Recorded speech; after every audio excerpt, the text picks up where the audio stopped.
किस तरह ये गुलाम और लौंडियां जो हैं ये एक डोनाल्ड लू अपने आका को सच्चा साबित करने के लिए पाकिस्तान के पूरे निजाम को झूठा करार दे रहे हैं कि हमने जो अमेरिका को डिमार्च किया था वो हमारा बनता ही नहीं था, हमने गलत डिमार्च किया, हमने झूठा डिमार्च किया, हमें वो डिमार्च करना ही नहीं चाहिए था। यानी ये वो सारी चीजें हैं जो ये आपको बताएंगे नहीं, लेकिन बहुत बुरी तरह फंस गए हैं। अगर ये कहते हैं कि डोनाल्ड लू सच बोल रहा है तो फिर इनको कहना पड़ेगा कि पाकिस्तानी सारे झूठ बोल रहे हैं, शहबाज शरीफ, उसकी पूरी कैबिनेट और पूरी एस्टेब्लिशमेंट सारे झूठ बोल रहे थे, 2 मरतबा डिमार्च किया।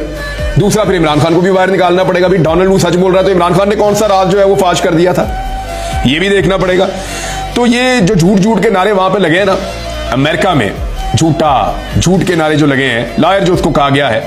वो सारा कुछ यहां पे भी लोगों को गैरत करनी चाहिए और बात को पूरा बताना चाहिए। सिर्फ एक जुमला उठा के उसके ऊपर सारा का सारा अपना बयानिया नहीं घड़ लेना चाहिए।